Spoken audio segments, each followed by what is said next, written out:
GTA 4 is probably the most unique and special GTA game within the franchise because it's the darkest and most mature game. It portrays topics that are not often talked about even in other games, and it also toned down the parody and satire that the series is known for, instead going for a dark and bloody gangsta story filled with murder, revenge and betrayal. So, Nico Bellic, you think it's okay to kill my employees? If he is an asshole, yes. Do it! I agree. There is something dark and violent about GTA 4 that the other games within the franchise lack. It has this depressing noir atmosphere with the main character who is one of the most sympathetic but also violent protagonists. Nico is unlike any other GTA protagonist. He's down to earth and not as over the top as most of the other characters. Playing him and watching his story unfold makes you almost forget that this game is supposed to be a parody of America and that it's not supposed to be realistic or too serious. Listening to radio talk shows, reading the billboards, or even watching the TV in Liberty City makes you remember what franchise this game is part of. It's all hilarious, filled with extremely dark and crazy humor.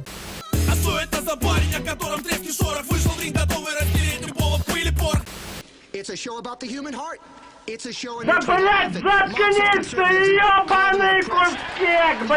Which makes Nico stand out and almost feel out of place here due to his more grounded and serious portrayal. He's just a broken man fueled by revenge, but deep down he's also trying to find peace in a place that doesn't have any. The game never glorifies what he's doing. Every mission feels like a little piece of his soul is slipping away anytime he gets sucked in deeper and deeper into Liberty City's underworld.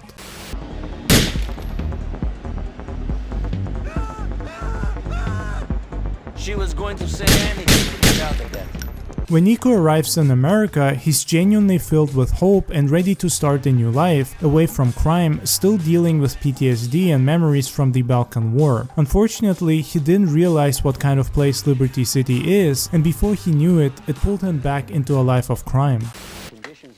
Just when I thought I was out, they pulled me back in. He has to constantly perform horrible actions, killing and robbing for money, with very few moments of mercy and doubt. Nico is a cold-blooded gangster through and through, but he's also a very sympathetic character, and you can see that he would rather be doing something else and doesn't actually enjoy being a killer. He can be really funny and charismatic at times, which shows glimpses of his true personality. You're bringing a lot of heat. Hang out with bad people, doing bad things, making idiot moves. I'm an idiot. I move. True. But that is no excuse. Roman? Roman!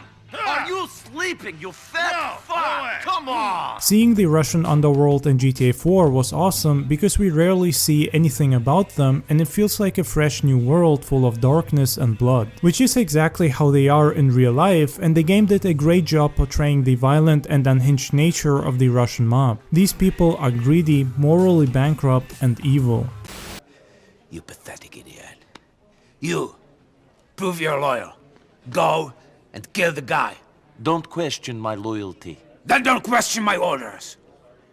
Nico having to work for them also shows the twisted and screwed up state in which he is in. He wants to go straight and live a decent life, and we see that he actually is a good man at heart who will do everything to protect his friends and family. But at the same time, he performs crimes of extremely gory nature almost silently, even when he doesn't agree with the action or his current boss. It's also great to see a GTA character that is not a complete psycho or nutcase. Not that I have an issue with someone like Trevor or Michael, I love both of them. But they are as over the top as a character can be, and it's hard to relate to them in most cases. Even CJ or Tommy, who are both more or less grounded as well, are still not that relatable to most people playing them. With Nico it's different. Sure, most of us are not cold-blooded hitmen, but a lot of us can easily relate to being an outsider in a foreign place. Or being an immigrant, be it in America or somewhere else, having an accent and trying to find our way around. It's easier to relate to Nico because of how realistic he's written and feels.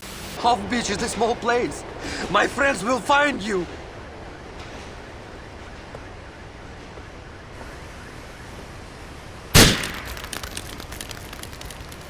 You were the stupid one, Vladdy boy.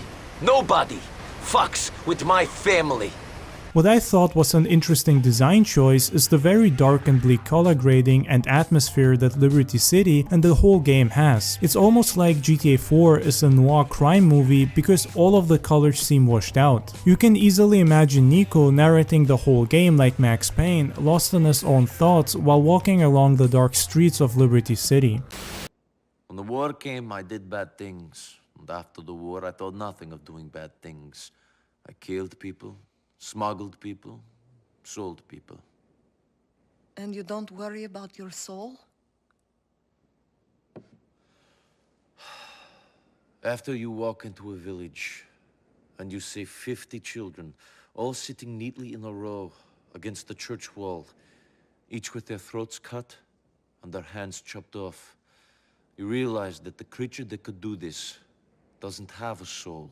This dark design harmonizes perfectly with the more mature story. The story is very pessimistic, twisted and violent. Bad things keep happening all the time and it's up to you to either solve or cause them. In a way, it can feel like a bit of a shock. I played this game as a kid many times, but recently I finished Vice City and GTA 5 again, easily spending hundreds of hours in those two. So coming from Vice City and Los Santos to Liberty City feels like a trip to another universe in almost every aspect. You get the feeling that the city can't wait to chew you up and spit you out the first chance it gets, which is why you also feel even more sympathy for Nico. I think Liberty City is brilliant and one of the best cities within the franchise. Aside from its color palette, it's also incredibly detailed and fun to explore just for sightseeing. It has most of the famous New York landmarks and I loved visiting all of them. Considering that this game came out in 2008, it still looks incredible and in many ways better than a lot of modern games coming out in 2025.